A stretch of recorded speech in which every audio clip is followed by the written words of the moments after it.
Hi friends, మన యాంపులు సేఫ్గా ఉండాలంటే ఇలా చేస్తే మన యాంపులు చాలా వాటికి సేఫ్గా ఉంటాయి. అలానే రిపేర్ కూడా తొందరగా రాదు ఫ్రెండ్స్. ఎలా అంటే మన యాంప్కి బ్యాక్ సైడ్ చూసుకుంటే మనకి ఫ్యాన్ల దగ్గర హోల్స్ ఉంటాయి, బాగా పెద్ద హోల్స్. ఆ హోల్స్ దగ్గర ఆ హోల్స్లోంచి ఏం జరిగిందంటే వేడి పోవటానికి అంత పెద్ద హోల్స్ ఇస్తాడు. కానీ మనకి జరిగే పొరపాటు ఏంటంటే హోల్స్లో నుంచి బల్లులు కానీ లేదంటే చుంచెలుపులు కానీ కప్పలు కానీ లోపలికి వెళ్ళి ప్యాస్ బోయటం కానీ బాత్రూమ్ కూర్చోటం కానీ అట్లా లోపల చేయటం వల్ల బోర్డులు అనేది తగలబడుతున్నాయి. ఓకే ఫ్రెండ్స్, అలా కాకుండా ఉండాలంటే ఇట్లా దోమల మెష్ ఒకటి తీసుకొని బ్యాక్ సైడ్ అది ఎంత వాటికి కావాలో అంత వాటికి ఆ ఫ్యాన్ వాటికి మళ్ళీ లోపల ఫ్యాన్ టచ్ అవ్వకుండా జాగ్రత్తగా మనం ఈ వీడియోలో మీకు ఎలానో నేను చూపిస్తాను ఫ్రెండ్స్. ఓకే ఫ్రెండ్స్, ఆ కావాల్సిన సైజ్ కట్ చేసేసుకుని మనం కట్ చేసుకున్న తర్వాత ఇంకా మనం యాంప్కి మనం సెట్ చేద్దాం ఫ్రెండ్స్.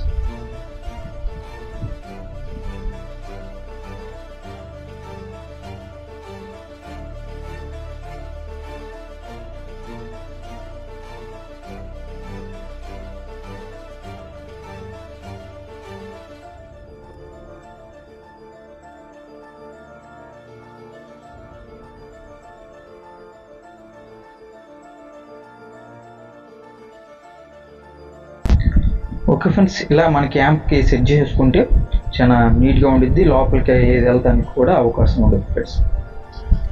ఓకే ఫ్రెండ్స్, అలానే మనం ఎక్స్ట్రా ఫిట్టింగ్ చేసినట్టు కూడా ఏమనిపించదు.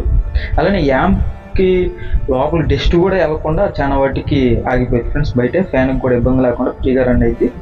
అలానే కొన్ని యాంపులకి ఏంటంటే ఇట్లా డ్రిల్స్ లాగా బయట ఈ యాంప్కి వచ్చాక మనకి డ్రిల్స్ లాగా ఇచ్చాడు సపరేట్గా బయట వైపు ఫ్యాన్ దగ్గర. అలాంటి కొన్ని యాంపులకి ఏంటంటే లోపలే ఉంటాయి, డైరెక్ట్గా లోపల కూడా తీసేసుకొని లోపల ఫ్యాన్ అని సపరేట్గా తీసేసుకొని ఆ తర్వాత మెష్ అనేది సెట్ చేసుకుని ఆ తర్వాత ఆ మెష్ మీద ఫ్యాన్ బిగించాలి. మ్యాక్స్ తక్కువ యాంపుల్కి ఇట్లా బయట వైపు డీల్స్ లాగా ఇట్లా సపరేట్గా ఇచ్చాడు. ఆ యాంపుల్కి కూడా నేను వీడియో చేసి అప్లోడ్ చేస్తాను ఫ్రెండ్స్. ఓకే ఫ్రెండ్స్, అలానే ఇప్పుడు ఇలా చేయడం వల్ల మనకి ఏ పురుగులు అనేది లోపలికి వెళ్ళకుండా మనకి యాంప్ అనేది సేఫ్గా ఉండిద్ది. ఓకే ఫ్రెండ్స్, అలాంటి రిపేర్ కూడా ఎక్కువ రాకుండా మనకి రిపేర్ ఖర్చు కూడా తగ్గిద్ది చాలా వాటికి.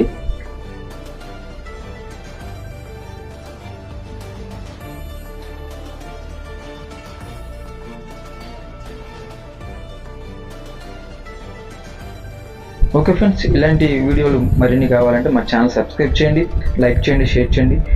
ఓకే ఫ్రెండ్స్, ఎలా అనిపించిందో కామెంట్ చేయండి ఫ్రెండ్స్. అలా నెక్స్ట్ వీడియోలో కూడా నేను డీటెయిల్గా మీకు అర్థమయ్యేది చెప్తాను ఫ్రెండ్స్.